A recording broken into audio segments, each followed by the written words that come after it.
Yo, what's up? We're on live. Episode 185.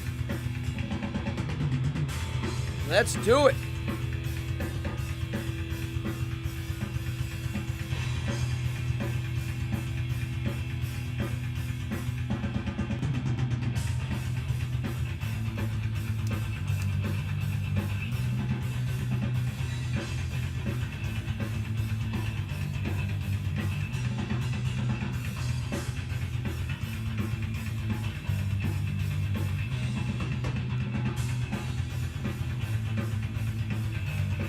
Hello.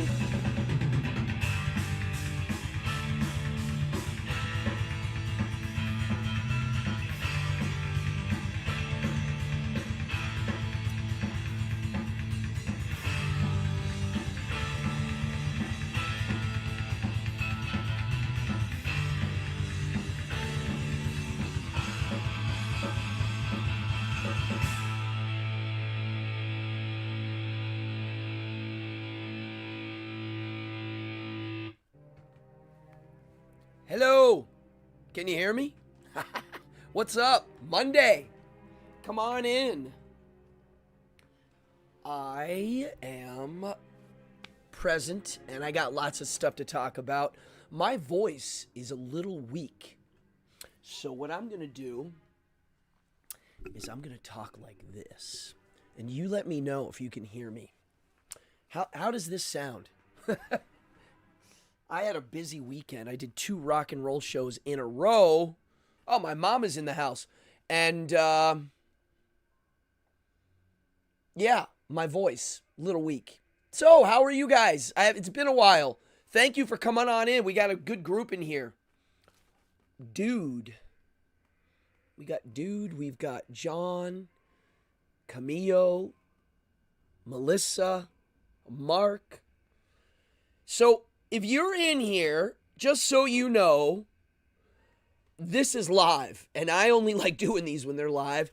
And I got lots of people stopping in that maybe I've met one time. Maybe I've never met you. Maybe I know you really well and you have some wacky name on here that I don't know. Please introduce yourself. We have a chatty group in here. Great people. Really fun. And I got a good show tonight. We're going to go for, we got a Vegas person in here. Come on in. We got people here from all over the world. Thanks for stopping in. I got some stuff to say. I'm going to talk about my new projects, but we're going to do some film reviews. We're going to have fun tonight. So grab a drink. I am on Coca-Cola tonight. I was going to have my fake beer. What songs did I play? We did 2 of our short Ramones sets. We played a bunch of them. You name it, we probably played it. Yeah, Melissa, me too. I have some cool things to announce. What else? Wait. You know what I forgot?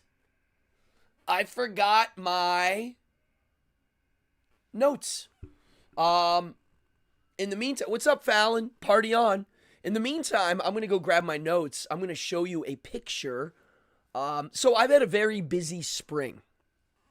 And I've had a very busy summer, even though for magic shows, summer's a little slower, which is fine. Sometimes magicians have busy summers. Mine are slow. I don't do summer camps. I get offered them a lot, and I just, they're not my thing. I don't like performing outside. Hey, brother Mo 71. Yes, I do remember you. Party on. Nice to meet you. Come on in, enjoy, grab a seat, get comfortable. But I was just saying, my spring was busy and my summer was busy. And this spring, I got to go turkey hunting. And I'll tell the story. So turkey is May. It's the spring. It's mating season.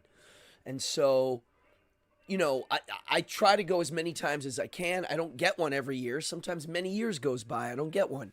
I go to public land. I do it the hard way. So, yes, party on. So, it's the first day of hunting season, and I had already gone up a week before to scout my grounds. The opera's quite loud. So it's May 1st. I leave my home here at 2:30 in the morning, 3 a.m. Drive to the hunting spot. I hike in the middle of the night in the dark. I set up. I have my secret spot. Oh, I did. I played Ramones on the beach last night, literally on the boardwalk, staring at the ocean. It's crazy. So here I am in the woods. It's cold. It's the first day of hunting season. The sun's not up yet. I had brought a lantern to keep my hunting blind warm. I'm in a little, kind of like a little tent sort of a setup. And I got a little chair, right? And I got my gun and I've got food. And I'm planning on staying 3 days up there. So, you know, if I don't get one, I stay over 3 days. And I'm alone. I have bear spray. So here we go. The sun starts to come up, and the question is, when do you actually start turkey calling? Well, I can hear a few little gobbles going off in the woods, which means they're waking up in the trees.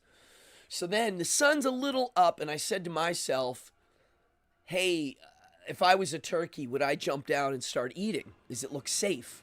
I said, yeah. So I do my turkey call. Pop, pop, pop, pop, pop. Gobble. Right down the ridge. Clear as day.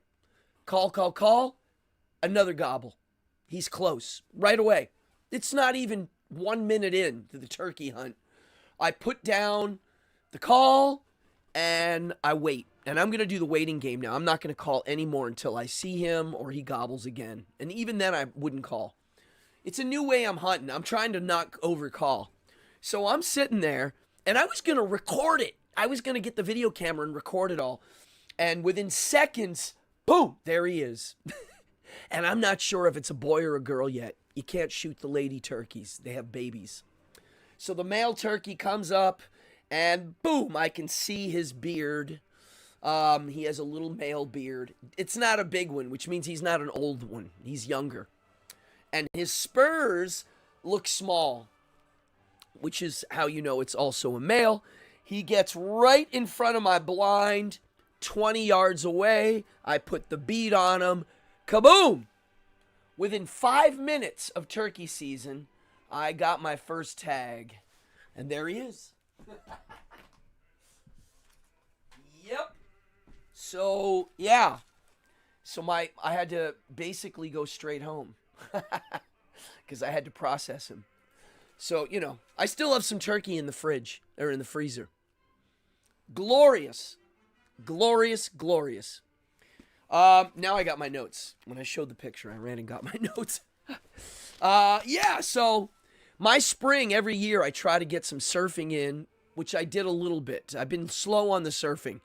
But I do go, and I went this summer a few times when it's quiet out. I go when the crowds are low.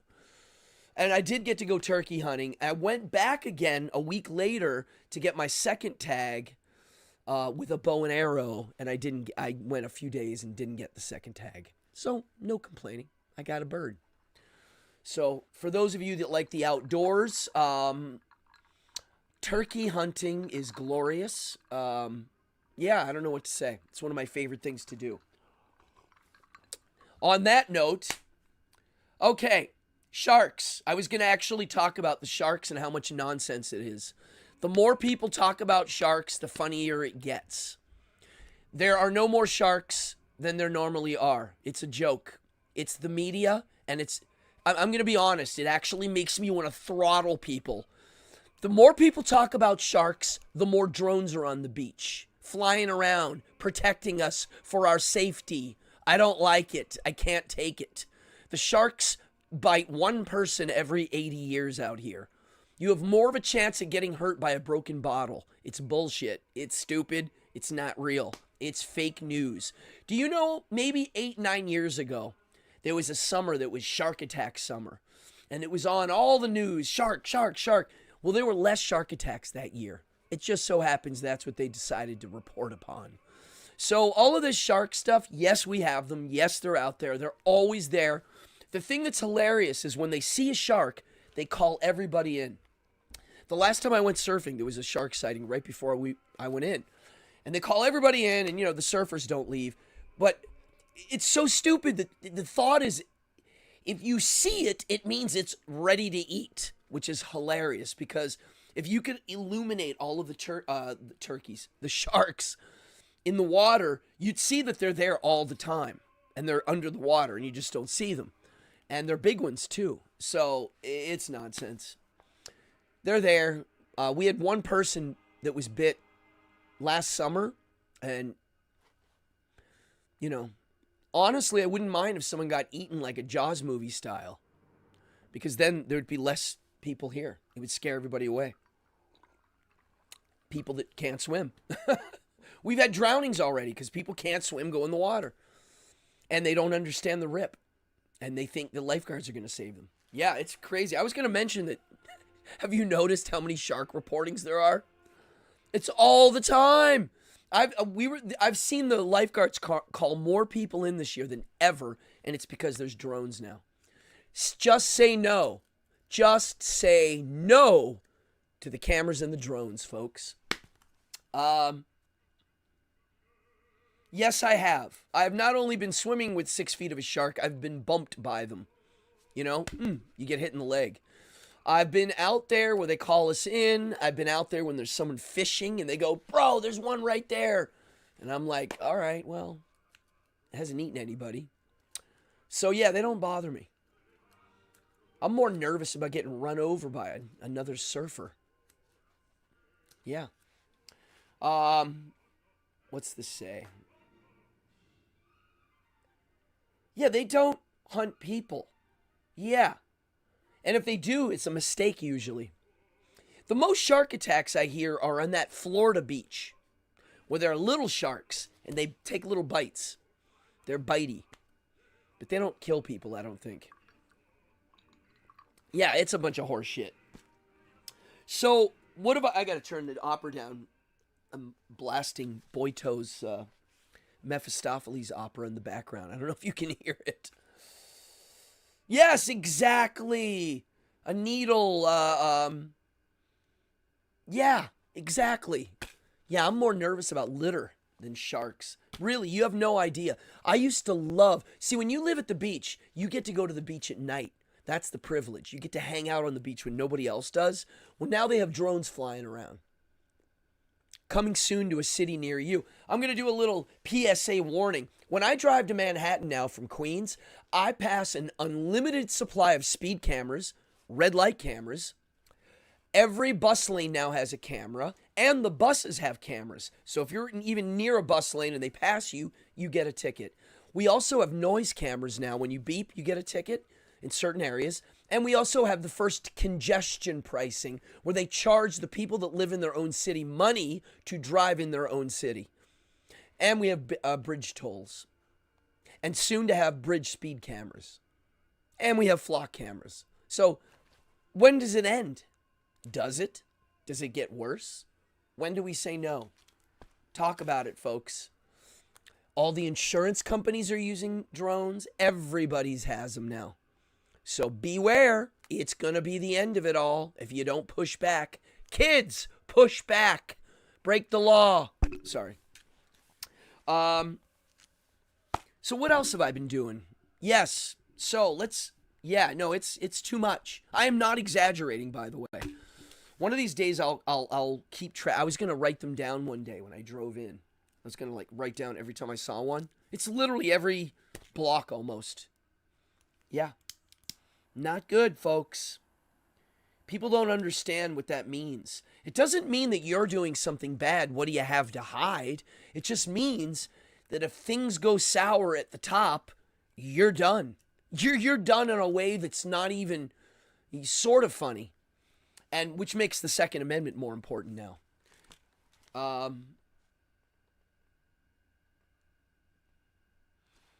What? Put cameras everywhere? I don't know. Not sure. Not into our governance anymore. Things got too big. That's how I see it. Everything's too large. Countries are too large. Armies are too large. Everything's too large. Once you have things that are too large, they collapse. Yeah, too big ain't good. So let's get into my winter, spring, summer trajectory, because I've had a crazy year. I'll be honest. I'll call this a transition year. Will. I got a lot done this year. Things that I've been working on for years and years and years. And most importantly, this year I've started 3 projects that are going to take years. I dress up like a sea otter and go surfing. That wouldn't be a good idea. That's where you'll get bit. So, in the winter, I finished my book, which I'm here to talk about. And you all saw the title of the show, A Pox on Thee, which is my new book that just came out last week. Literally, 4 days ago? Which I'll talk about in a second. So all winter, I was finishing that up and planning the release of sorts. And so it's done. It's here. I'm going to talk about it in a second. And I'll answer questions. So whoever's in here, please come on in, say hi. We got some great people in here. So, ever see the movie Turkey Shoot? I have not. I'm trying to read all the chats as I do this. So, the things that I started working on, which I'll tell you now, I started my second book. I'm about 15 to 20% into it. Maybe less, maybe more. And it's an extension of this book, but on a broader subject. It's called The Wizard Book, and it's about the archetype of the wizard, and I'm gonna redefine it, and I'm gonna give examples, and I'm also gonna. A large part of the book is my personal attack on magic, and the magic business and magicians, which I don't see a lot of criticisms. It's very rare for magicians to criticize magic. And I don't mind it. I don't mind being the guy that does it. I have a lot to say. Even though I make a living doing magic, I'm not a fan of magic and magicians as we know them. So that's one project. The other projects are 2 live shows that I'm working on. One is me. It's my own stuff. And it's not a magic show. And that's going to take quite some time. Hey, from St. Joseph, Missouri. Welcome. I don't know if I've met you before, but party on. So one of them's like a show that I'm working on that's going to take a long time. I'm a little bit into it. And the other one is a play I'm writing. I don't want to spoil too much. It's going to be really violent, and there's going to be some classic stuff mixed in, like some Greek stuff, like Oedipus. I'm going to rewrite a scene in Oedipus, and I'm also going to write a version of a scene from Caligula by Camus. And in there's going to be puppetry, and there's going to be a lot going on, but it's a play. And so that could take another 2 to 3 years. We'll see. And they're meant to be done live. And that one I will not be in. I will be directing it, and I'll write it. So these are some long-term projects. As you hear me say all the time, everything good in my life took a really long time. All my skills, music, whatever, it was a long process. And I don't mind the long game. That's how I got here. So, that's what I've been working on. That's why I haven't been doing a lot of board gaming, even though I still board game. I try to game 1 or 2 times a month. I mean, there were times in my life where I did it almost every day, once a week. But right now, I have to immerse myself. I do my magic gigs, and then, there is a link to buy my book right underneath to the publisher, Underworld Amusements. And they are one of my favorite publishers. So you know what? I'm going to jump into the show. Let's do it. I got movies I want to talk about, and I want to talk about my book. So quickly, I'm going to talk about up-and-coming movies I have not seen yet that I'm getting ready to see. We have the new Godzilla movie from Toho Studios, the Japanese guys that make the real ones, coming out in November. I believe November 1st. Godzilla Minus Zero. The last one won an Academy Award, folks. It's one of the greatest monster movies ever made. Oh, brother, thank you for getting 2 copies. You rule. So, the Godzilla movie is probably going to be good. We don't know who the bad guy is yet. We speculate that it's King Ghidorah. We don't know. Could be Smog Monster. Could be Anguillus. We'll see. We also have the American Legendary Pictures Godzilla coming out in 2027, which is going to feature Space Godzilla, which I'm a fan of. And I like those too. They're cheesy fun, but I enjoy them. I'm a Godzilla fan, and I do like those. I don't like the American Godzilla with Matthew Broderick. That is garbage. The other ones I don't mind. I don't mind the first. I hated the first one with the first Legendary Godzilla movie. I hated. I actually really despised it. I didn't like the way it was told, the story. The other ones I like. So, Kong Skull Island, I think, is the best one of the series. So, and then we have to look forward to Werewolf, Christmas Day, Eggers, a medieval werewolf story. The trailer's beautiful. I was going to show the trailer tonight, but you can look it up. And then I recently revisited Nosferatu by him, and I love that movie. I own it. I liked his portrayal of the Dracula character. And then we have to look forward to, and this is a big one, I believe in September or October, they are going to re-release at the cinema, or actually for the first time, the uncut version of The Devils, the film. 1971, I believe. And it's, what's his name? I'm blanking on the director. Ken. I can't remember names anymore. And it stars, what's-his-face, the drunkard, the most wonderful drunkard in Hollywood, who was in Gladiator. I'm bad at names. I'll get it.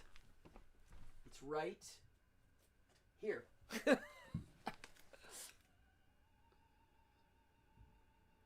This film. They're going to show it at the movies, uncut. Vanessa Redgraves. I can't see anymore, folks. I am blind as a bat. What does that say? Oliver Reed. Yes. These people are Ken Russell. God, I'm terrible with names. This is one of the greatest movies ever made. It blows my head off. And I have a couple really good Blu-ray prints. They're going to show it at the movie theaters, folks. You must see it. It came out kind of before The Exorcist, and I think it's actually more shocking than The Exorcist. I'm not kidding.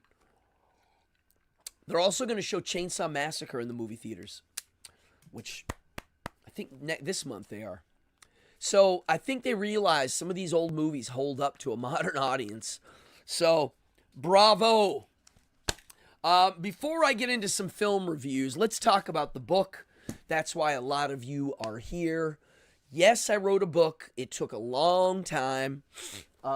Here it is, A Pox on Thee. This is the first edition. Actually, believe it or not, there are already 2 editions. 3. I was at a conference in the spring, and this was the conference edition. And this sold out. And the first edition's different than this. There was a couple little boo-boos in this and things that didn't make sense from some editing stuff that we flipped around. And I think I even moved a chapter. There's some things that got moved around. But this is great. I love this cover. And then here's the first hardback edition. Sold out, folks. Gone. We sold out in an hour. I am not kidding. So whoever in here bought them, Thank you. I am absolutely flabbergasted and flattered. I am not kidding you. So Underworld Amusements is the publisher, and they have an amazing website. I was a very big fan of their books before I got published by them. And also, SatanMe.com sold this and sold out. Thank you, Satan Me. They make jewelry, some of the best jewelry you're going to see ever. And they also they sell books. So bravo to the people still selling books and people making jewelry and hustling it old school way. Thank you for helping me. Both of those guys helped me a lot, and thank you. Now, the paperback you can get right now. And if you go underneath, you can order it. Thank you. Oh, you did get one. Gabe. I don't know who you are. Do I know you? Yeah, so thank you. I'm absolutely flattered. It came out really nice. Let me put this here. This is the cotton. This is number 1. 1 of 99. So I love the layout. I think it's really kind of cool. And so when do they ship out? So the release date of the book is August 14th. So I believe they ship out a little bit before that. So yeah, that's the deal. International people, you can find them online. I think, yes, I know some of you are international. Oh, you did get 2 of the signed. Wow, thank you very much. I'm curious of which numbers you got. I literally finished signing them the other day. It was wild. It was just like, you start to trip out when you sign a lot of stuff. When I was in my old band, I had a few moments where I'd get a stack of stuff that we'd have to sign, and you start to trip out. Thank you. I'm really flattered. Yeah, international Amazon. Yeah, the hardback is sold out. I don't know if we'll do a second edition hardback. Maybe one day. Yes, we will. Maybe. Not right now. We want to move the paperbacks. Oh, good. Satan Me's great. Thank you. No, I mean, folks that are in here that supported the cause, thank you very much. I mean, really, I took a long time writing this because the book itself is a book on my workings of what I call real magic. And I used a dark subject to teach it, and I say this all the time because it's easier to teach it with that one. It's more visceral, it's shocking, it's upfront. People are looking at it. It's wah, and it's controversial. You know, it's edged out.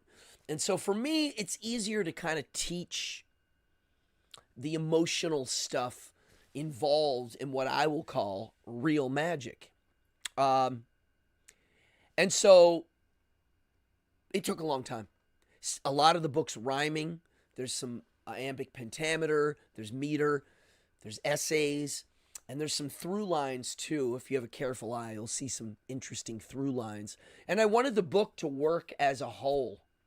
You know, so if you can read it in parts, but if you read it in order, in a whole, it has a shape to it. And that took a little while. So, and I was going to talk about my process tonight, because listen, I'm new at this. You know, I've been making a living my whole life doing shows and doing magic shows and music shows. And that's it. Really, I mean, that's all I've been doing. I don't do theater. I get modeling gigs once in a while, and, you know, I'll get hired to do some weird stuff like that. But my day job, my working class artist gig is live at performing for private events. And I work in nightclubs. So the writing thing is all new.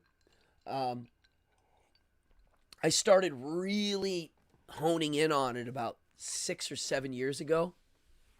I started really like focusing and going towards the end of this book. I didn't even have a title then. And so how I did it was, and if you look at how I, if you guys know me and follow me, you'll see this style of clipboard. And I always tell people that are studying magic with my tutelage, is that a word? Tutelage? It's a weird word. Did I just make that word up? I tell them to use clipboards, not notebooks. Because you can take the pages out and reorganize them. You can be a little more scatterbrained with your note-taking, which is good because it gets it on the paper quicker. You're not like, oh, that has to go in that notebook. No, they're all the same notebook until you start splitting them. So I would write here things for the book, especially the maledictions, the curses. I did a lot of them in this style. And then I used my iPhone's notes, believe it or not. Those little notes, I did a lot there. And the reason I decided, I'm going to take my glasses off now. I want to make eye contact with you for this one. For me, being serious means eye contact. My eyes hurt, and I wear those because the lights hurt my eyeballs, so it takes me a second. I wrote with my iPhone notes because it made me not have an excuse not to be writing. Meaning, anywhere I am with my phone, I can be working on my book. Right? Same thing with exercise. I refuse to join gyms or any of that. I exercise on the floor, anywhere, in my kitchen, here, anywhere. It gives me the non-excuse. No excuses. You can exercise any time of the day. And so for me, writing was my iPhone notes and paper, scribbling down notes. And then after I had amassed, quite a bit, I started asking my friends, Rick Sherman, if you're watching, party on, what to do. How do I give it to an editor or a publisher or a book designer? How do I give it to them in a format they know what to do with? Because, as you know, I'm a computer dummy. I mean, really, even this show, if you watch early versions of this show, it's me losing my mind on the tech. Because I barely know how this stuff works. My son helped me set this up years ago now. It's crazy. So I was told to get Scrivener. And I have it in my phone. It's an app. It's for writers. I don't really use it for anything other than a place to put stuff. Like if something's close to being done, I plop it in a Scrivener. And so that's how I wrote the book. And then I moved things around in Scrivener at the end. And yeah, that was basically my process. So I'm new, and so far it seems to be working, and I'm excited to write my second book. And my third book, I already have an idea of what that would be too. I have a little bit of a trajectory of themes to write with, and it's coming out easy. It's not like pulling teeth. I've met other people that are writers, and they're like, sometimes it's pulling teeth. For me, I just got to get in the zone, and I know where it's going. I know where it goes, so I just got to get there. Here's something interesting. This is very interesting. I noticed something. Now, a lot of my writings, if you follow me online, are kind of like inside, kind of reflecting kind of things. And so one of the things I realized in writing is the two ways I could write are sitting, think, write, or dictate into a phone, like one of those where you hit the microphone button. And sometimes, no ebook. I don't like ebooks. I've never read an ebook. I never will. Don't like them. Don't want my book in ebook form. It's a magic book. This book is magic. Literally. I ain't kidding you. And it won't work in ebook. I'm not kidding you. You'll see. Buy it and read it. You'll see why. I'm not kidding. You got to hold it in your hands and look at the ink. What was I saying about... this is what I noticed. And this is crazy. When I would speak, really, because I'm a talker. That's what I do. When I do a magic show, I don't write out my dialogue. I improv it and then refine it. I never write it out. So for my book, I would recite things, okay, and then read it, and then realize that if I had written it by my hand, it would come out completely different.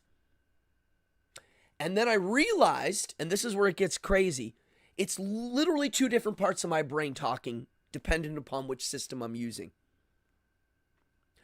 So if I'm speaking, I am using the technique I would use live, which is I'm looking forward at where I'm getting at and making instinctual choices. Okay? When I'm sitting and thinking, I'm thinking, how do I say this the most direct way possible so that they can understand it? They're two different actions. Two different actions. So I used that technique in my book. I would do it both ways and see what the differences were. I started going nuts because I realized it was literally two different drives in my head speaking with different motives. Yeah, it's kind of nuts. Thank God ebooks didn't kill off books. Well, again, my claim was that because real books, holding it in your hand and turning the page physically, and most importantly, people write in your books. If you're trying to learn something in a book, take a pencil and start marking it and circling things and writing in the border a summary or a word, mark the things that stood out, put a question mark where you don't get it, you'll go back to. When you start reading with a pencil, you're in another layer. You're starting to layer it in your head. So I learned a lot from writing about how my brain works, communicating. I mean, the best advice I heard from reading philosophy for writing, and I'll share it, and I've shared it before, Schopenhauer. He said, that's right, my friend, von Strumelich. Did I pronounce that right? Do I know you? Oh, it's CR. Oh, I know who you are. Now I know who you are. See, now I know who you are. What up? I keep forgetting who's who in here. Some of these people I know.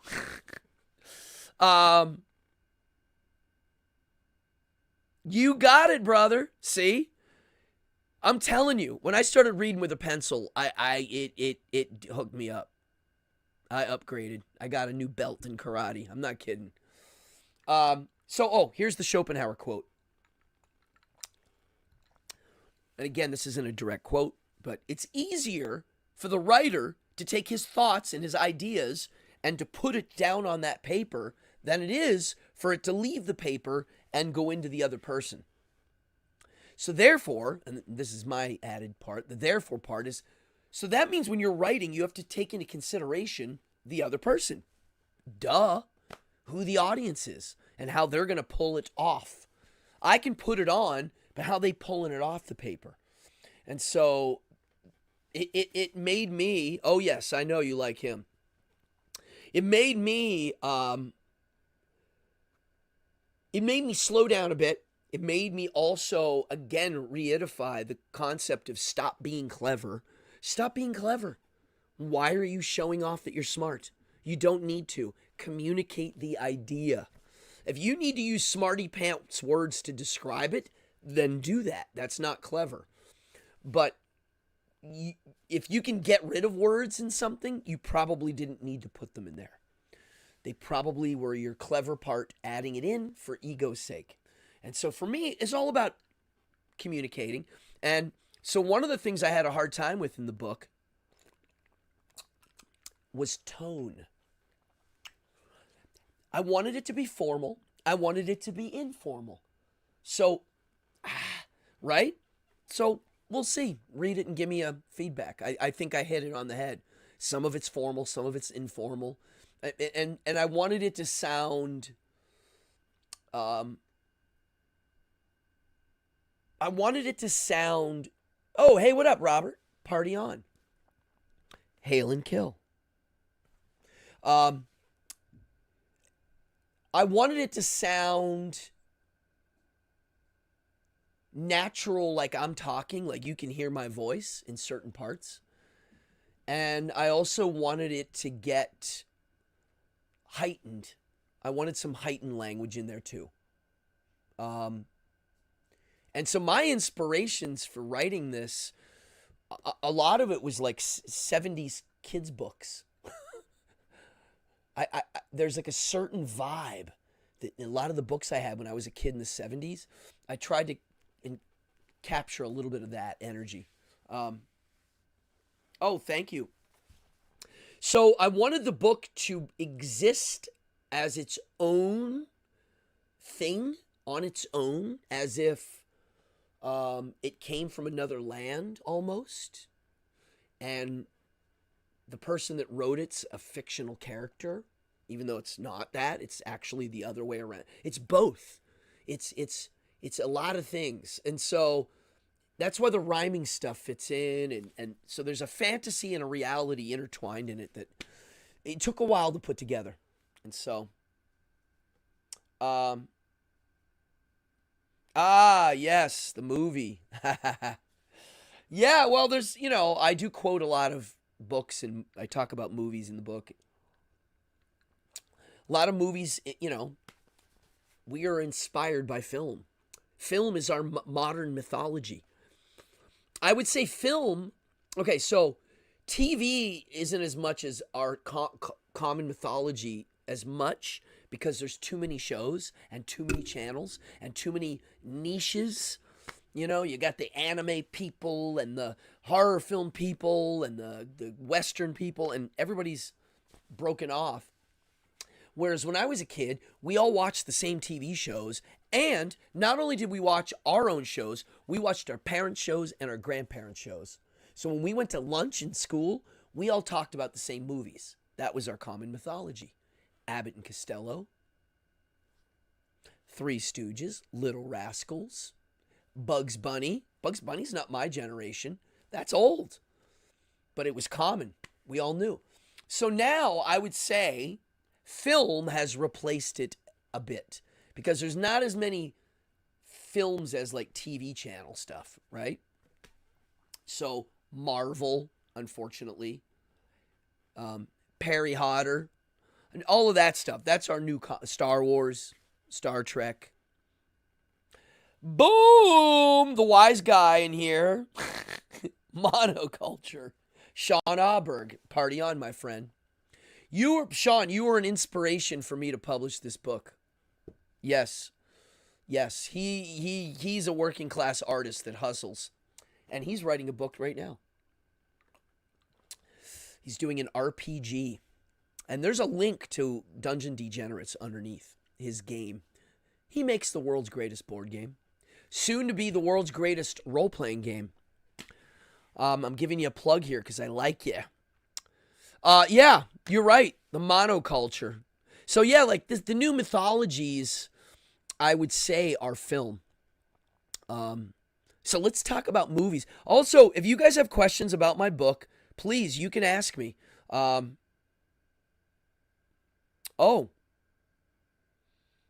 wow. Thank you very much, Robert.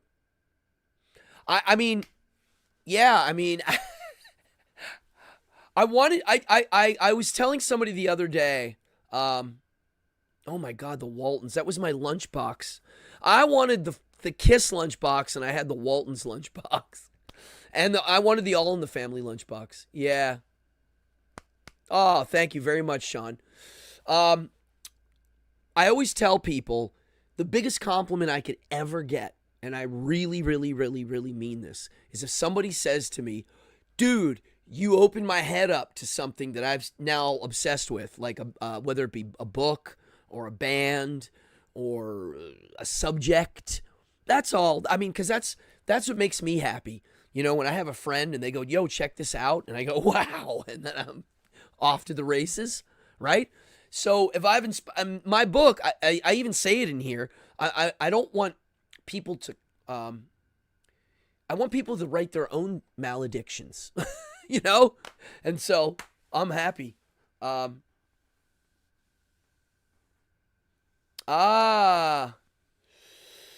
Interesting. I have a question. Do you talk about imagery in the curse world, like how drawing blood or skulls is cool?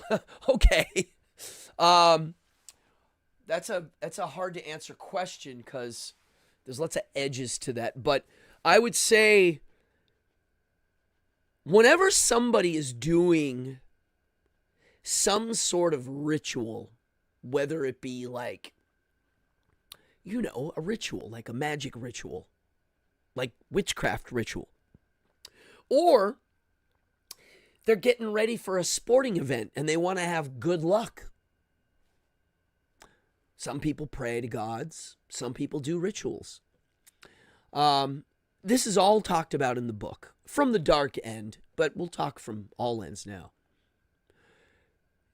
Imagery, colorful imagery, is extremely important because that is what decorates your subconscious.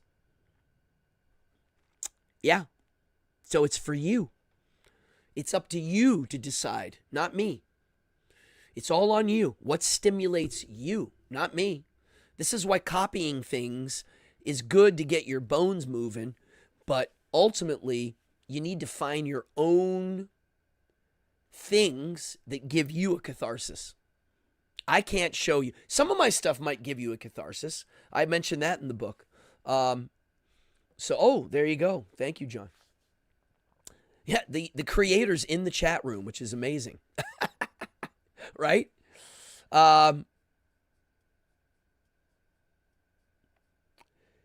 What's this saying? Not much as writing, but sketching. What do you mean sketching? I mean, in the actual ritual, you're free to do whatever the heck you want to do that stimulates you, and it be nobody's business.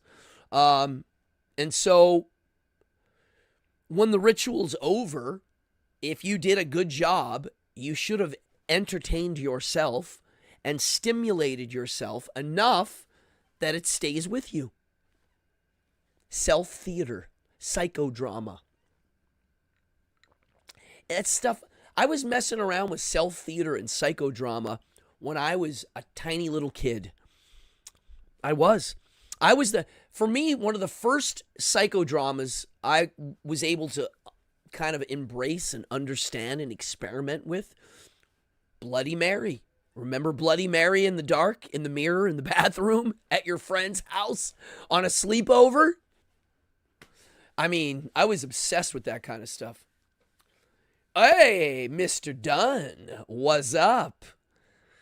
How are you, bro? Is Yvette in there? Party on, sis. See, I love it. I have family that come in here.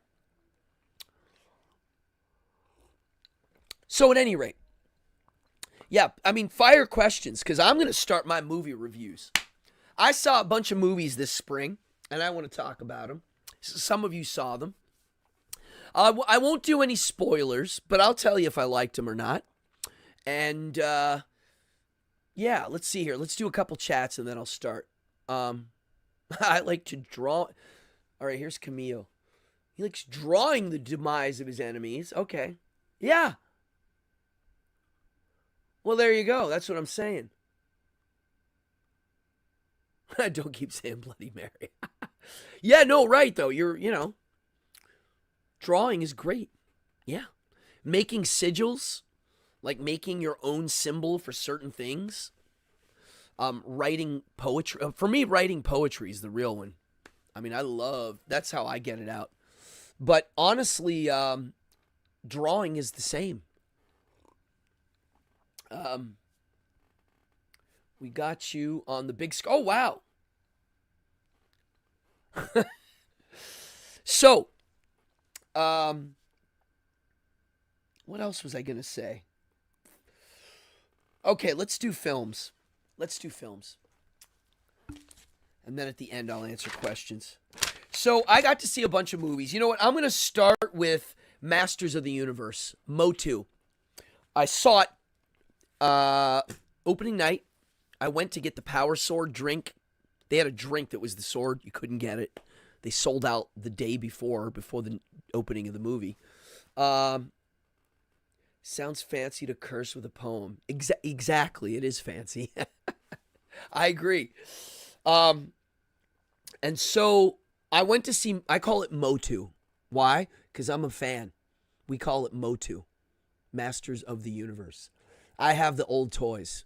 Out of all the old toys I have, that's one of the ones I haven't sold yet. I sold all of my Star Wars. I sold all of my G.I. Joe stuff.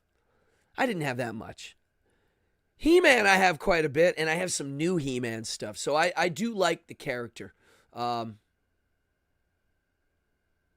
He's writing curses in here. Oh, it didn't work.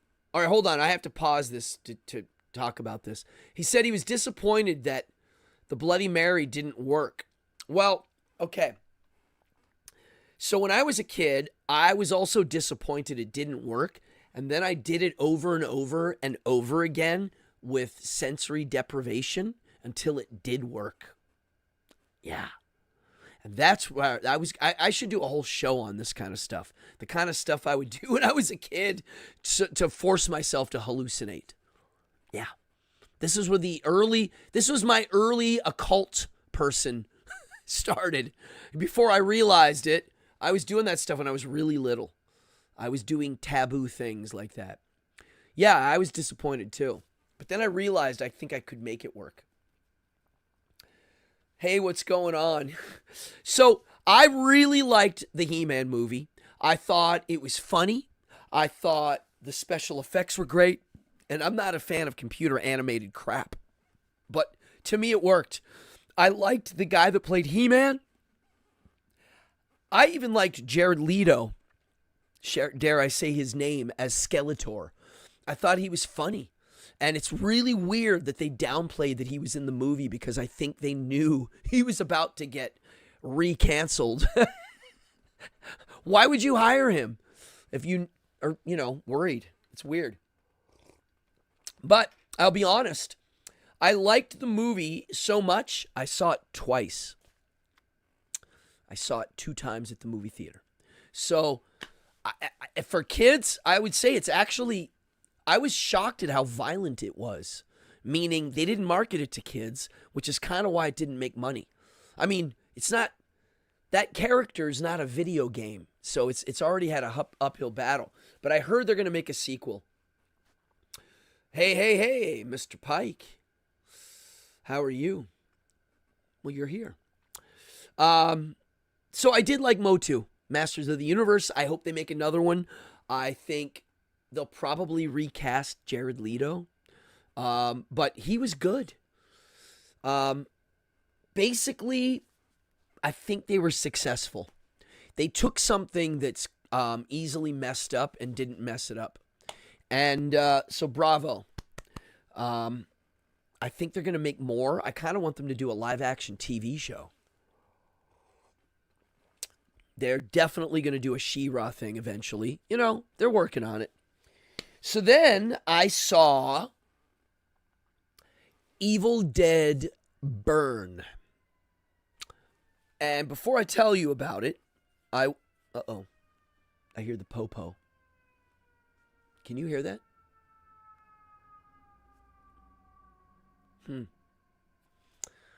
There you go.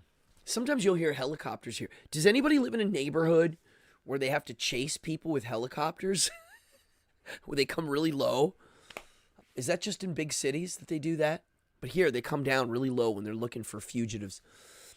So, before I tell you about Evil Dead Burn,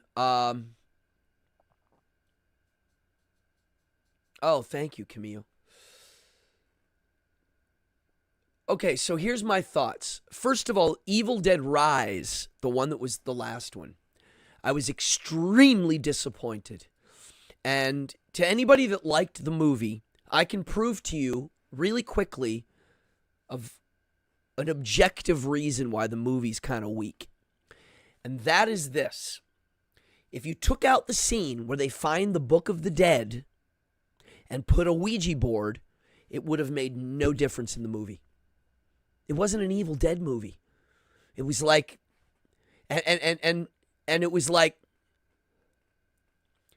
the opening title credits were so good that it kind of made people think the movie was good. I'm not kidding. I'm telling you, if you watch it again, I don't know. Okay, so I didn't like it. Now, the new one, Evil Dead Burn, I'll also say I didn't like it, but for very different reasons. I thought Evil Dead Burn had a better script. Actually, I think it had a great script and a great premise, and I think it failed in the directing. I wish Sam Raimi directed it. It would have been a completely different vibe. I think one of the things I heard going into it is that it was going to be really gory and brutal. Oh, it's brutal. Oh, please.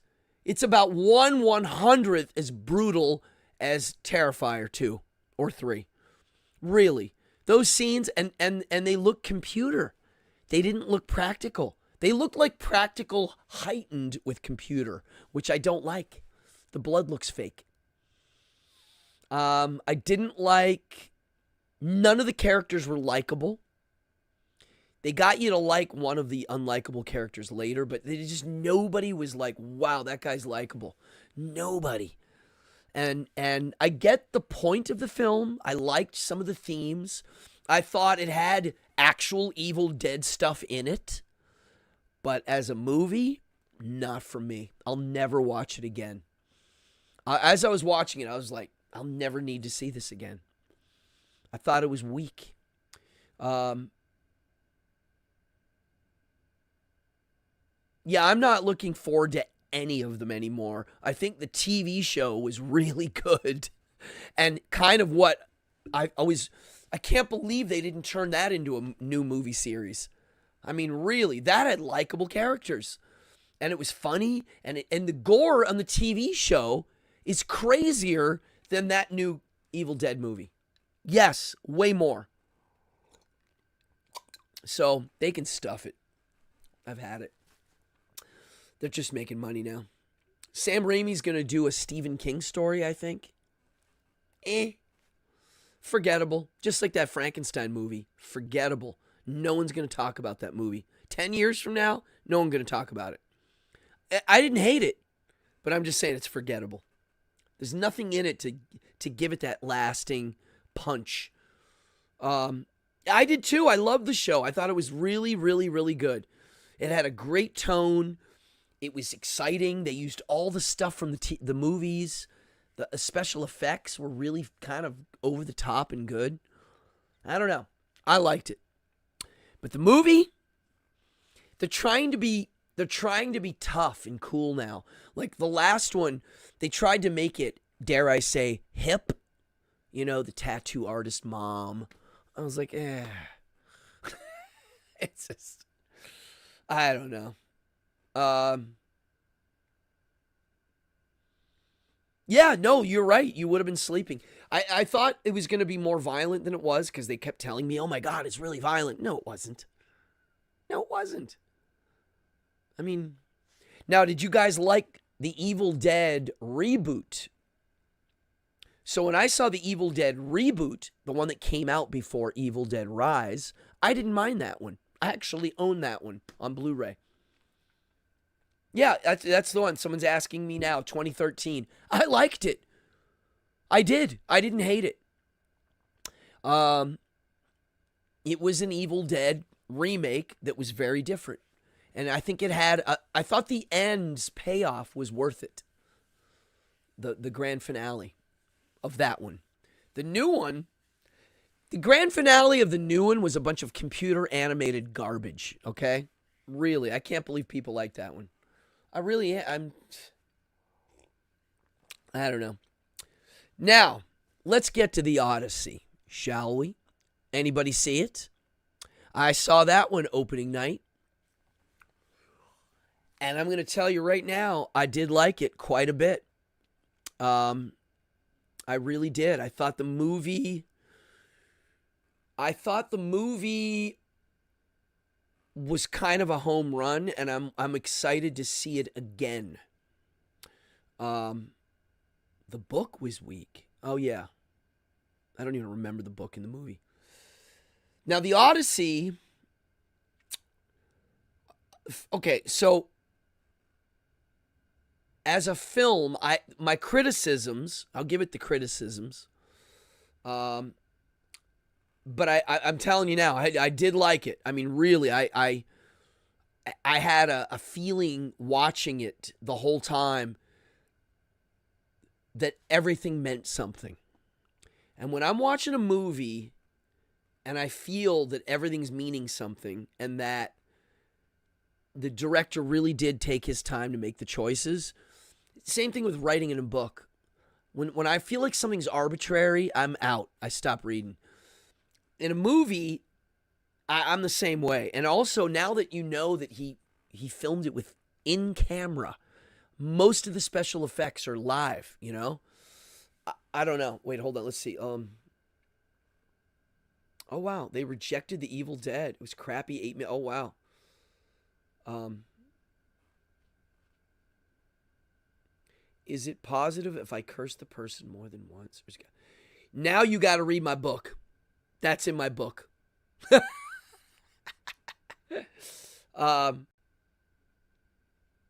Yes, okay. So I had a chat with Sean the other day about this, and he's mentioning it right here. I'm going to read his quote. He wrote, "I thought The Odyssey was great, and I'll say again, I wish that Ridley Scott directed it." All right, interesting. So, yeah, I get your sentiment on that. So my criticisms were twofold. One of them, I understand why it wasn't done this way, and the other one, I'm not sure. So some of the action scenes were a little up close. They were kind of a little shaky cam up close. Now, I know why he did that. It made it feel like you were in the moment. You know, you're in the battle and getting your head rattled. But I'm a fan of that mixed with some pull the camera back so we can see the choreography. The other thing is, and this is the big one, whenever you see Greek drama or Greek stories like this, the morals are different. They have moralized it modernly. The old morals that the ancient Greeks had is so different. If you go back and watch some of my episodes, I talk about this. Their brain was in a different place. Completely different. Strength was correct and good. Weakness was bad. It's definitely master morality, slave morality. It was a whole nother gambit. And compassion wasn't dealt out at the top. It was in there, but it wasn't at the top. And so they also were polytheistic, and they believed in fate. Now, when you add all that up together, some of the things that happen that are crazy and tragic and what we would call wrong or evil or bad, in their context, were not. They were a good, not a bad. And so now when you see these modern stories being told, they've definitely jacked some of the meaning behind some of the stuff. So that said, it's almost as if they can't do it that way because people would be completely puzzled. Now, I do like it when stuff is presented like that and it lets you kind of learn a different thing. You know, that's why I always thought Greek dramas were kind of neat. Shakespeare's already over the hump. You know, that's already, the world changed. But when you're reading Sophocles or Euripides, those plays, even though two different playwrights are very different in how they moralize things, personally, oh my God, Werewolf's the one I'm most excited, I think, to see, for sure. But I will say, the thing I liked in the Odyssey is they didn't show you everything. And this isn't spoiling anything, but here's an example. In the Odyssey, there's a scene that everybody remembers that's the whirlpool in the ocean. And so if this was any other movie, they would show the whirlpool. They would show a drone shot of going down into the whirlpool and seeing it. You'd see things getting eaten and stuff. Well, I only saw the Odyssey once, and if I remember correctly, they don't really show it that much. You see it from kind of far away, but they don't do crazy close-ups or anything. They were very...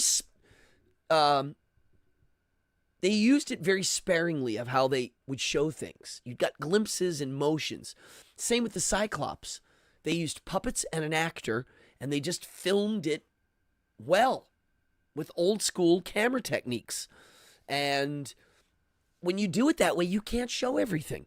So now you have to interpret it as a director and simplify it of sorts. And so there's the art right there. There's the art. It's like this.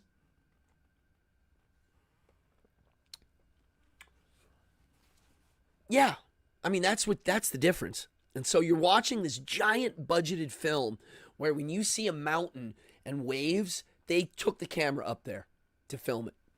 You can tell. It felt real when they show the boats and everything. None of that CG boats with the waves, and it all looked real. And so bravo to that. What's it say? I'd watch more movies with different moralities. Yes. Well, yes, I do. I do think yes. Oh, you saw it? Oh, you did see it, Jim. Yeah, I know he did. I liked him. He was likable. They made him likable. They made all the characters likable. You know what? A lot of people were mad that Helen of Troy was a black lady and not Greek. Right? They're like, all right, it was supposed to be Greek, and blah, blah. But here's what I thought.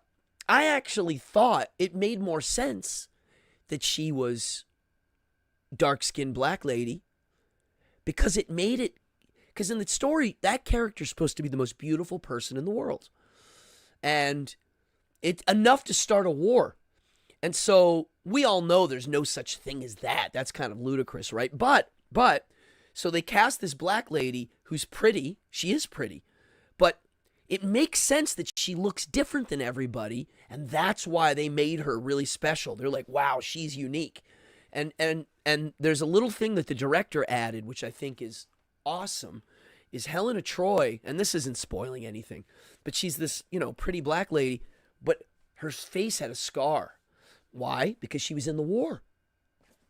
I mean, she was in a war. So in the process of kidnapping the most beautiful lady in the world, she got messed up. So excellent character choice. I thought it was cool. I made sense. When I saw the film, everybody they go nuts before the movie comes out. Well, you got to see it in the context of the story. And yeah, it makes sense. Another thing, a little tiny detail, maybe you didn't notice this. Do you guys remember in two different instances the scene with the bard? The bard was in the dinner scene in the hall, and he's standing on the table, and he's got like a stick, and he's hitting a rhythm. Well, I remember someone saying there's a rapper in the movie.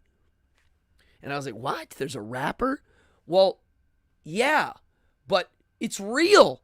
That's what he's doing in that scene is how it would have sounded if we heard the Odyssey being told at a party. They tapped out this weird rhythm, and I forget what you call the pentameter they used. It's not iambic pentameter. I should have wrote it down. There's a lot of stuff online that explains it. It was like it had a rhythm to it, and they would recite it. So, and there was two scenes with that. Oh, look. Boom. Right there, brother. Robert, Man-O-War made me decide to read the Iliad and the Odyssey back to back. Boom. Dude, their Achilles, Agony, and Ecstasy song, I was blasting it the other day. Wow. There's parts to that song. It's like a 45-minute Manowar song. Yeah, they went nuts on the Elliot Page thing and all of that. Listen, Elliot Page is in the movie for 2 seconds. Yeah, it's a little part. It's not a big deal. So, who cares? It meant nothing. People were bugging out over that. People like to bug out on stuff. It's funny, I even saw the people that bugged out on the movie, a lot of them when they saw it liked the movie. Yeah. The movie's good. The ending is epic. I mean, if you haven't seen it yet, it's got a really good build. It's building and building and building. And I thought one of the things I didn't like, well, they made the gods kind of invisible in it. Their presence is kind of felt, but there's no... and a lot of people didn't like the translation because it makes Odysseus out. They use the one that calls him a liar and not clever. There's a word that they translate. One can be, you could translate it to be clever, which meant it was good, or you could translate it to liar, which in modern day, if we say he's a liar, he's bad. But if we said he's clever, you go, oh, he must be good, right? So, yeah, they did tweak it a bit. But like I said, there's no way they're not going to do it. So here's the movie that I think is really good that a lot of you probably haven't seen yet. How many of you saw this? And I'll be honest, I thought I was going to hate it. Booyah! Dracula 2025. Luc Besson. Here's the other poster. So, this movie came out last summer in Europe. And I think it did okay. People liked it. And then it came here, and it was only at the movie theaters for a little bit, and I didn't get to see it. So then I watched it online, and it surprised the hell out of me. Enough that I did buy the Blu-ray. And I recommend everybody in here right now, keep buying hard media. Stop downloading movies because they changed them. I don't know if you know this. Try to find the first Ramones record where the tracks are split correctly. They changed it. Yeah. So you can't even listen to the Ramones correctly anymore online. It's hard to find, like the first Star Wars movie. So buy hard media. All right, so this film, it's got Caleb Landry Jones, who I wasn't familiar with. Christopher Waltz, which I was familiar with him. Zoe Blue, didn't know her. These are like the stars. Yes. So, here's the take on it. Some people hated this movie. Oh, the uncut Evil Dead. See, how about Dawn of the Dead? I don't think Dawn of the Dead, the original one's online anywhere. I'm telling you, buy hard media. So, I heard that the movie, Dracula... Okay. Oh, I loved Nosferatu. But let me tell you why people hated this film. First of all, there's a couple things in it that made people really angry. And when the scenes came on, it didn't make me angry. Normally it would, but I'll tell you why it didn't. So, Caleb Landry Jones, I didn't know who he was. He's got a creepy vibe. He's playing Dracula. Okay? The movie takes into consideration all of the Dracula movies we know, including the Coppola version, and it spits out a new one. The plot, sort of the plot you know, sort of not the plot you know. And all of the new stuff that's going to pop in there that you don't ever associate with Dracula, I think I liked it. And some of it is funny. I was laughing watching this movie. If you're into costumes and opulent sets and a little humor and gothic style stylings, that's this movie. Now, here's the thing people hated. Yes, there's computer animated golems. I hate computer animated monsters. For some reason, they didn't bother me. for two reasons. A, the film is a fantasy film, okay? Two, it's edited well. You never get a good close-up of these things. They're hard to see. They kind of walk by quick, and you're like, oh, what was that weird-looking thing? So that's what people hated. It's got tongue-in-cheek humor. It's got some scary stuff. It's got a little gore. It's got really good sword fighting. It's got some big scenes. It looks like a low-budget movie that they made look really big budget, which I always appreciate. So I honestly think it's a win, and I bought it. I like it. I just watched it this afternoon again, and yeah, there's some neat stuff in it. Now, I looked up the actor to see who this guy is. And he is so different in real life than the character. It kind of blew my head off. I couldn't believe it. His acting is pretty good. Very good. He's able to play this he's very human, meaning he's this crazy prince obsessed with this girl. And it's a love story. You know, it's a Dracula love story. And it's got really beautiful costumes. The music, I just saw it and I don't even remember the music. Yeah, that may be one of the flaws. I don't know. I don't even remember it. So I do like Christopher Waltz's character is excellent. He's a sort of Van Helsing. I'll call him that. Did anybody see the BBC TV show Dracula? Anybody see it?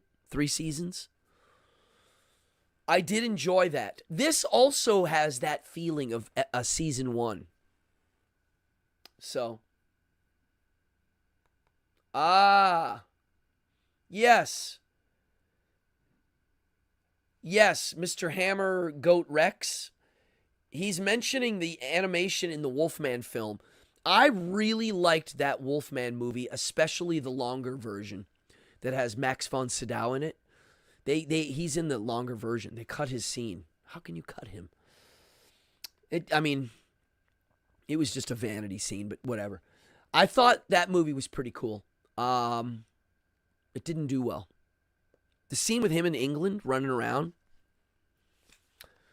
I don't know. Hey, someone just tipped me. Thank you, anonymous person. Rock and roll. Thank you. Tips mean something. I got to get my tip jar working. It used to show you. What was I going to say? Dracula. I'm a fan. Now, I was going to quickly go over all the Dracula movies before we end this because, yeah, I did like the BBC. I'm not a fan of Spaceballs, the original. I hate to say. I thought, I never, I don't know. Not my movie. I saw it in the movie theaters. Didn't hate it. Didn't love it. It's one of those, saw it and that was that. I did like Three Amigos. I saw it like 4 times at the movies and I own a copy. Out of all the Dracula movies, we'll go back to the beginning. Nosferatu, the original one. Excellent. I saw it recently again for the 20th time. Bela Lugosi Dracula movie. Not a big fan. Don't hate it, but don't love it. Spanish Dracula. Better movie. It is better than the Bela. Same set. Same script. Costumes look the same. Different director. Bella's not in it, but it's a better movie. Abbott and Costello meet Frankenstein. Excellent movie. Bela, his last appearance as Dracula, that's my favorite Bela Lugosi Dracula. If you have not seen Abbott and Costello Meet Frankenstein, I highly, highly, highly, highly recommend it, and kids love it. I'm telling you. That's right, a plethora of piñatas. I have a shirt with El Guapo on it. So then we move to the Hammer Draculas, and there's a bunch of them. And I would say they're pretty good. I'm not a fan of them, though. I'm not like, I own them, and I do watch them occasionally. But I'm not obsessed. I'm not obsessed. Martin, I wasn't going to mention that, but that is a good movie. That's a George Romero movie. That's a pretty great art film, I would say, almost. It's a vampire story. But my favorite Dracula, by far, is the Frank Langella Dracula, 1979. And there are two versions. There's the color-corrected one and the non-color-corrected. There's like two different ones. I grew up watching the one that looks almost black and white, but the color-corrected one is beautiful. So, I love the script. I love the way it unfolds. I love the ending. I also really, really, really like Blackula. That's probably my second to almost first favorite Dracula movie. Blackula is actually funny, scary, outrageous, very interesting in its story, and has a great ending. Oh, and then the Francis Ford Coppola, I do like that one too, quite a bit. I'd put that at number 3. And I think this new one borrows a lot from this. You'll see it. I mean, there's him dressed up as the Prince of Wallachia. It looks like the Coppola style. And then we have Nosferatu by Eggers, and I do like it a lot. I think that version of Dracula, the way he talks is one of my favorites. He's like very like, ugh, you will do what you're told. There's the scene where he calls him sir, and he's like, you will call me Lord. I love it. Blackula fans represent. That's right. You know what's flattering? I did a screening of Blackula at Wits End in Black History Month, and we made a show out of it and showed the movie. And William Marshall, the actor who plays Blackula, his son sent me a good luck message. And now me and him follow each other on Facebook. I'm like, wow, your dad's Blackula. Wow. He's cool, William Marshall. He was king of cartoons. Most people don't realize that. The king of cartoons. Skarsgård was very good as Nosferatu. Now, the reason why I liked that movie is a lot of people don't realize that he doesn't find her. She, in the land of psychic power, finds him. That movie is about an internet stalker. She is in the dark web looking around, and he's also in the dark web looking around, and they meet in dreamland in the dark web. Yeah. I didn't realize that the first time I saw it. It went by me for some reason. I've seen it now 4 times. So I did like that one quite a bit. So out of all the Dracula, Dracula, I Googled the other day, and I did an AI and saw the difference. And it said that Dracula is the most popular fictional character of all time. And then I told the AI it was wrong, and then it admitted it. So whenever you ask AI something and it states something, and you're like, wow, it's true. No, it's not. That's not true. It's wrong all the time. Big time. Big time. I'm keeping track of giant things it's gotten wrong. So, the most popular fictional character of all time, and I'm talking film, books, comic books, radio drama, plays, poetry, cartoons, everything. Anybody know who it is? Wow, that was your least favorite one, huh? My favorite was still the witch. The most popular character of all time is Sherlock Holmes. Every language, translation, new stories, old stories, spin-offs, just radio dramas alone, there's thousands. So Dracula, there's a lot, but there's not that many. No way. No. I think Santa Claus is like number 3 or 4. Nosferatu, I would put it, I liked The Witch. I liked, what was the other one? The Lighthouse? What was the other one? Here's another one. I'm forgetting the other one already. What other movie did he do? I thought The Witch was the best one. What's RDJ Holmes? What's RDJ? I'm terrible with those things. I honestly think that there hasn't been a good Frankenstein movie since the Universal stuff. Oh, you know what? I haven't seen The Northman. Should I see it? Is it that good? I haven't seen it. Is it one of those movies I should drink a pot of coffee and get baked and watch it? Elementary, my dear Cardone. Here's a fact. Did you know Sherlock Holmes never said elementary, my dear Watson? That's a good trivia question. He said elementary, and he said my dear Watson, but he never said them together. Now, maybe in the films eventually he did, but in the books he doesn't. I did like the Downey movies until I saw the BBC show. To this day, he is to me the greatest Sherlock Holmes, the new guy. I like him. Wait. What was meh? What was meh so far? The Northman? Oh, interesting. I have met people that didn't like The Northman, which is why I didn't see it yet. I kind of put it on the back end. So if anybody here thinks, wow, folks, thank you for coming in tonight. Everybody that's in here that's been chatting with me and participating, thank you very much. I don't like doing these unless there's a live show, and you guys deliver. I didn't see Frankenstein's Army. Yeah, Basil Rathbone says it in the movies, but in the book, he never said it.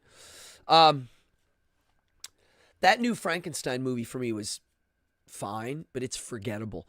I want to see a really scary Frankenstein movie where the monster is it's a monster.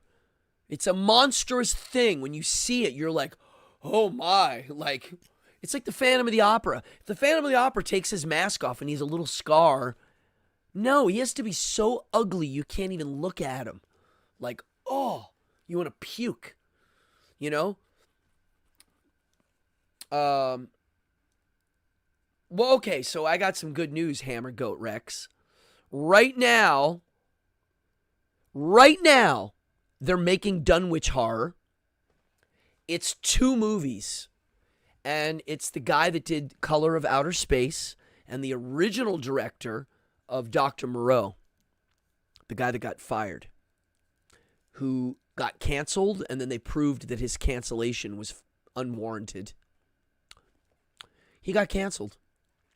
And then it came out that it was horseshit. So he's back. But what's his name? Richard Stanley. He is directing 2 versions of Dunwich Horror. And if you know the story, I love the old movie, but the book, oh my God, that's one of the coolest books ever. The book has 2 parts to it. You can kind of tell where the movies are going to be. I am a big fan. I do like Color Out of Space quite a bit. I think it was very successful. I think doing Lovecraft is very difficult because you're forced to interpret stuff that only the imagination can deliver. Like some of these things, like the Color of Outer Space, like even that.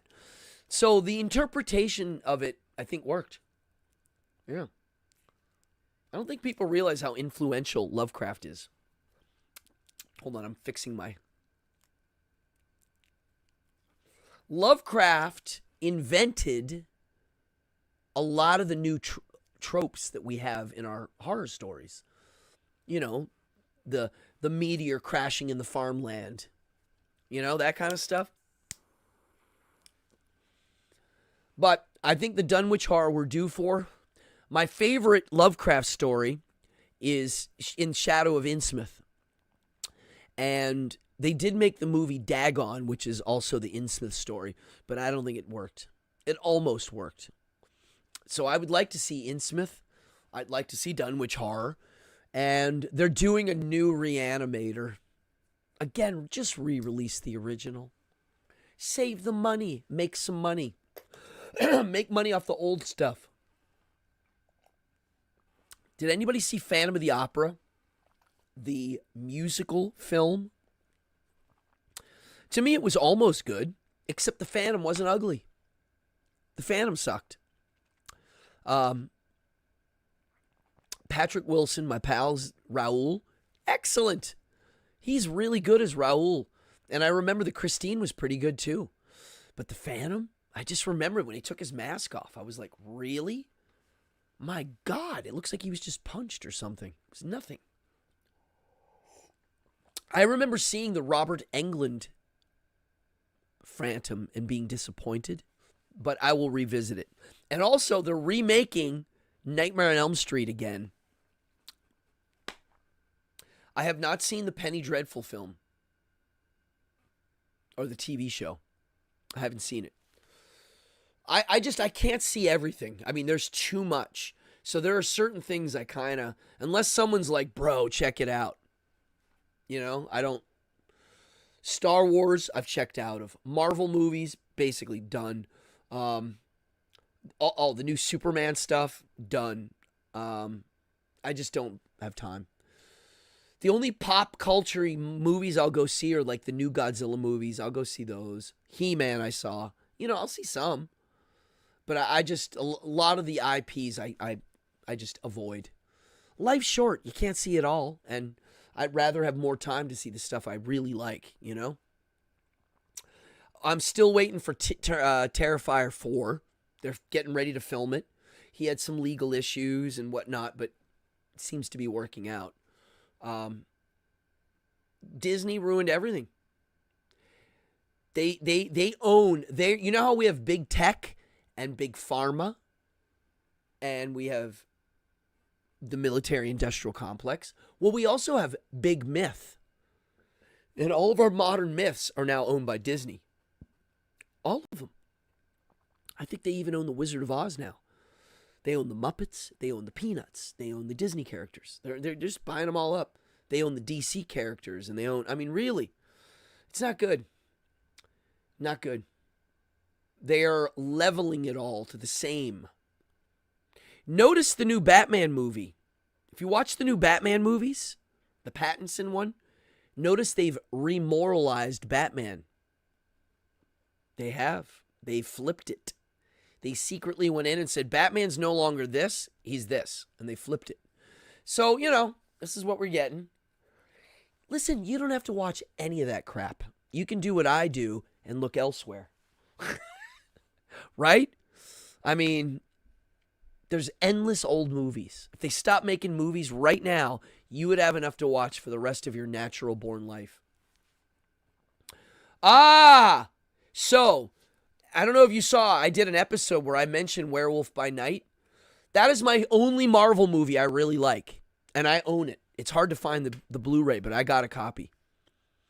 Anybody here, look it up. They made a werewolf movie, Marvel, and it has, I don't want to spoil it, but there's some other characters that show up that are awesome. And they're supposedly making another one. The Exorcist reboot, I could care less about, but what I do want to watch is there's the director's cut of Exorcist 3 online. You can't get a Blu-ray of it yet. You also can't get a Blu-ray of the new Hellraiser film, which I liked. So I am going to get a bootleg of it somewhere. And you also can't get the new Suspiria right now. It's out of print on Blu-ray. This is what I'm saying. Buy them up. You got to buy hard media. Okay, sister worked in a mental hospital. Oh my gosh. Wow, they had Terrifier on in the mental hospital? Wow. Folks, as you know, that's out of all the new horror films, that's definitely my favorite series. By far. They win. People run out of the theater. If you can get people to run out of the movie theater, you've won in the horror department. I don't care if it's trashy or not. You've created horror. I'm a big fan. I like that director guy, Damien. Supposedly he's going to do a Hollywood project. Wow, folks, we've been talking here for a long time, almost 2 hours. So you guys have all been in here. Listen, I do take donations. Someone did donating in here. I don't hustle them hard. If somebody does it, thank you. I think a few of you did tonight. But what I do want to say is thank you for the people that bought my book. If you really want to support my cause, just go buy the book. It lets the publisher know that things are moving, and it keeps me writing more. And I'm just flattered that there's an audience that listens to my stuff, and we have something to talk about, because I really feel like we're kind of friends here. Oh, you did watch it. Yay. I loved it. It has such a great vibe. It feels correct. And some of those little side characters were great. I might watch that later. It's only an hour long, I think. It's short.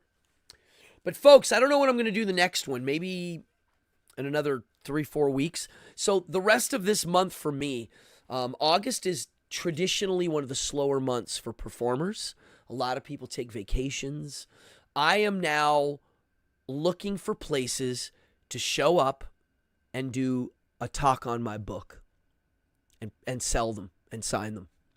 So if you know of comic book stores or occult bookstores or the Weirdo Bookstore that does events, turn them on to me or let me know, and I'll cold call them. I'm good at cold calling. Thank you very much.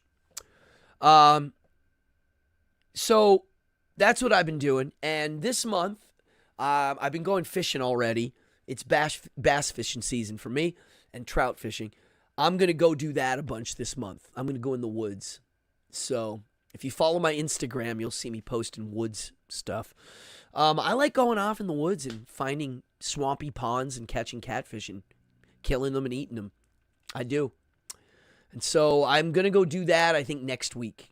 Maybe one day this week and then next week a bunch of days. So that's what I do. And if there's waves, I'll get in the ocean. And it's been very hot out. Humid and hot, which I don't mind. I live at the beach. Folks, you guys rule. Now, you know what? I always play something sometimes at the end. But I don't know if I'm going to play anything. Let me see. Oh, I know what I was going to show you. I'm going to do a whole episode on this. I don't think I mentioned this. This is the new Mayhem box set. This is one of the greatest vinyl box sets I have ever seen. If you are a fan of Mayhem, you must have this.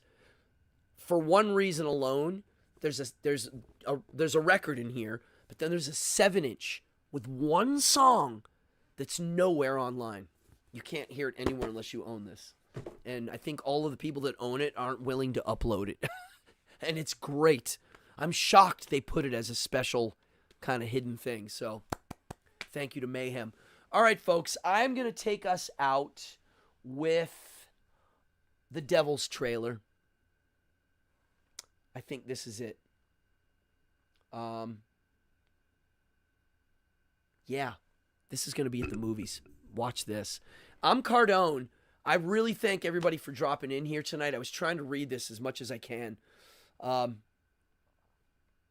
Thank you, everybody. Watch this. He plies me with caresses, lustful, obscene. He enters my bed at night and takes from me that which is consecrated to my divine bridegroom, Jesus Christ. And what form does his incubus take? Talk! Who is responsible for this evil possession? But of course I can prove nothing. This Mother Superior may be little more than a hysterical nun. But if it is a genuine case of possession by devils, and if Grandier himself was proved to be involved, then yes, I think it bears investigation, gentlemen. You've been a magician. I'd commerce with devils. You face eternal damnation. Conjecture is useless. We need a professional witch hunter. We must send for Father Barre.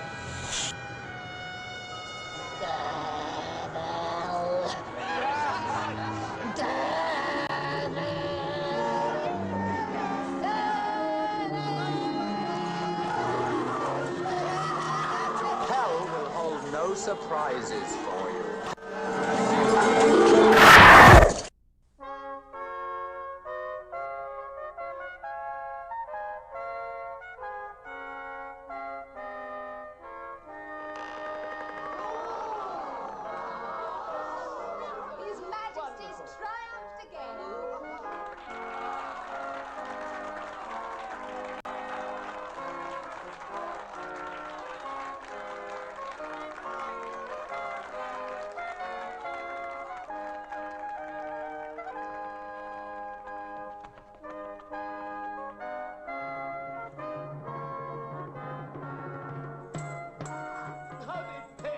inside the radiance of his majesty.